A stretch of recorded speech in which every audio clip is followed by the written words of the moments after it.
क्या एक इंसान सिर्फ अपनी आवाज़ और हिम्मत से दुनिया का नैरेटिव बदल सकता है? ये कहानी है एक ऐसी अमेरिकन लड़की की जो ना तो कोई सोल्जर थी, ना पॉलिटिशियन, लेकिन उसका नाम आज भी फ़लस्तीन कन्फ्लिक्ट का हिस्सा है। ये कहानी है रैचल कॉरी की।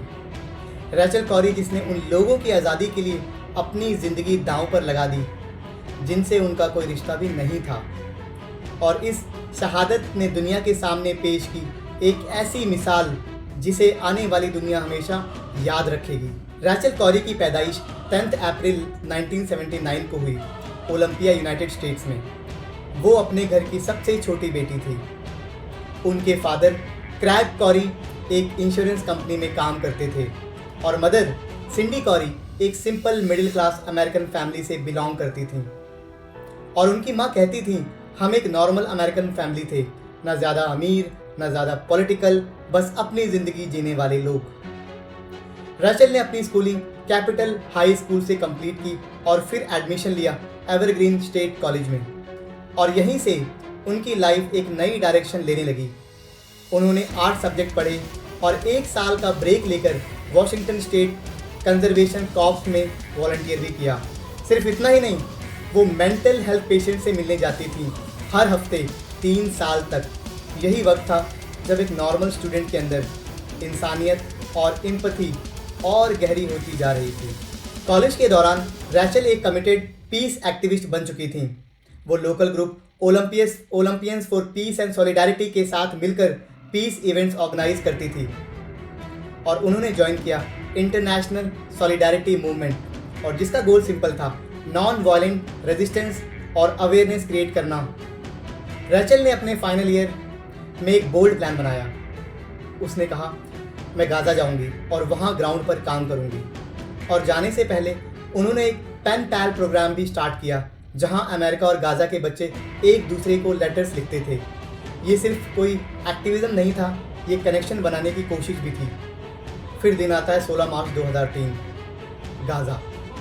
इजरायली डिफेंस फोर्सेस वहाँ एक ऑपरेशन चला रही थी जिसमें फ़लस्तीनियंस घर तोड़े जा रहे थे।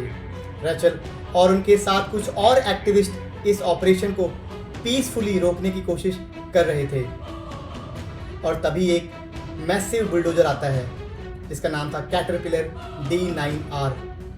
रैचल उसके सामने खड़ी हो जाती है। ये घर है, यहाँ लोग रहते हैं, रुक जाओ। लेकिन वो बुलडोजर नहीं रुका, और कुछ ही पलों में रैचल कोरी उसके नीचे आ जाती है। उन्हें तुरंत हॉस्पिटल ले जाया गया। वो जिंदा थी लेकिन कंडीशन बहुत क्रिटिकल थी, और शाम 5:20 पर उन्हें डेड डिक्लेयर कर दिया गया। इस इंसिडेंट पर अलग अलग नैरेटिव सामने आए। बुलडोजर ऑपरेटर ने इजरायली टीवी पर कहा, मुझे पता नहीं था कि वो मेरे सामने है, ना क्लियरली देख सकते हैं ना सुन सकते हैं बुलडोजर के अंदर। IDF ने भी एक वीडियो रिलीज़ की जिसमें दिखाया गया कि कॉकपिट के अंदर से विजिबिलिटी बहुत लिमिटेड होती है, और कुछ रिपोर्ट्स के मुताबिक शायद ऑपरेटर ने रैचल को देखा ही नहीं। इसलिए आज भी ये सवाल ज़िंदा है कि क्या वो एक एक्सीडेंट था या नेग्लिजेंस या कोई सोची समझी साजिश। सच हर नज़रिए से अलग लगता है। रैचल के जाने के बाद उनके पेरेंट्स ने उनका मिशन नहीं छोड़ा। उन्होंने बनाई Rachel Corrie Foundation for peace and justice, और उनका गोल है पीस प्रमोट करना, अवेयरनेस स्प्रेड करना और रैचल के काम को आगे बढ़ाना। उनके पेरेंट्स गाज़ा और वेस्ट बैंक भी गए थे। उन लोगों से भी उन्होंने मुलाकात की जो रैचल को जानते थे। रामल्ला में उन्हें एक मेमोरियल भी दिया गया, और उनके फादर ने कहा, ये जगह नॉन वायलेंट रेजिस्टेंस का सिंबल बन चुकी है। रैचल कोरी सिर्फ एक नाम नहीं है, वो एक सवाल है। हम कितना खड़े हो सकते हैं सच के लिए, और क्या एक आवाज़ वाकई दुनिया बदल सकती है?